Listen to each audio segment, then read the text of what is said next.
is the most commonly used word in association with the euro?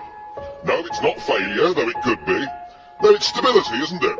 A decade ago, everybody said, once we've got the euro currency, it will bring us stability. Well, I would suggest a decade on, what it has brought is chaos, discord, and misery for millions. Thousands of young people out on the streets demonstrating, demanding their government does something. But the Greek government is stuck inside the euro straitjacket. There's nothing they can do. There's nothing a future general election can do in Greece to change anything. And when people have taken away from them the ability through the ballot box to determine their own futures, then I'm afraid that violence becomes the only logical alternative. What you've done with this euro is you have trapped people in an economic prison. You've trapped people in a Folkerkerker from which to get out. It will take great courage, it will take leadership, or possibly the inevitable economic meltdown. And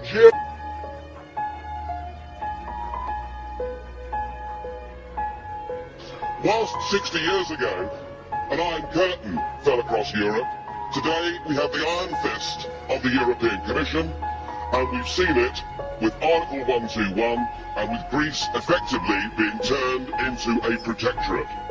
Poor Greece, trapped inside the economic prison of the euro.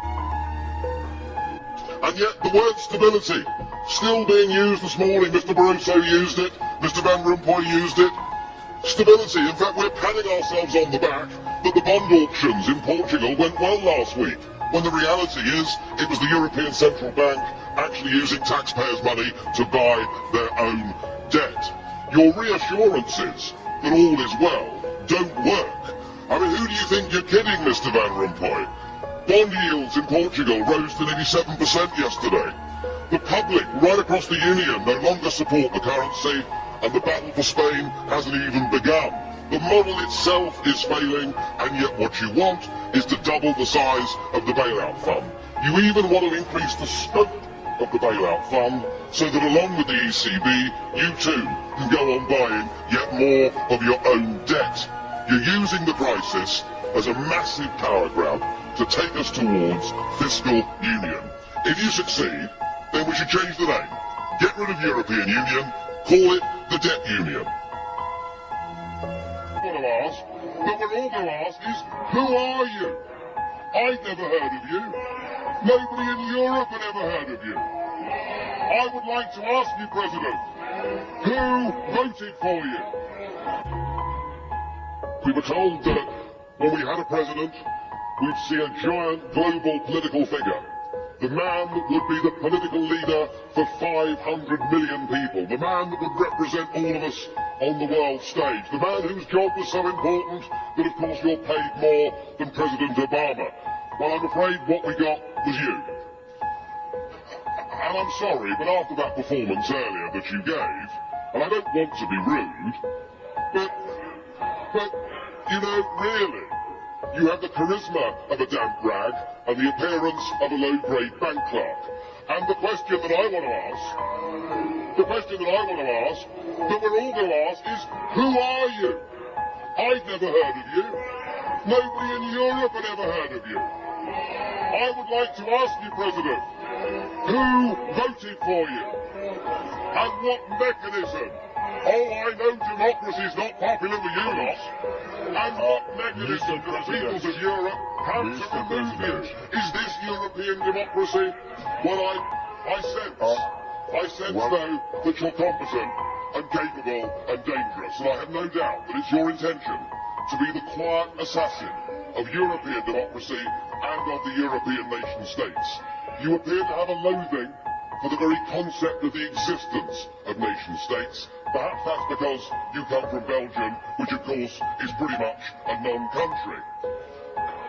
But since you took over, we've seen Greece reduced to nothing more than a protectorate. Sir, you have no legitimacy in this job at all, and I can say with confidence that I can speak on behalf of the majority of the British people in saying, we don't know you, we don't want you, and the sooner you're put out to grass, the better. You are very, very dangerous people indeed. Your obsession with creating this Euro state means that you're happy to destroy democracy. You appear to be happy for millions and millions of people to be unemployed and to be poor. Untold millions must suffer so that your Euro dream can continue. Well, it won't work. Well, good morning. I know it's seasonal to talk about the 12 days of Christmas, but I want to talk about the 21-day countdown to the opening of the doors to 29 million poor people from Romania and Bulgaria. It does, I think, mark a pivotal moment in British politics.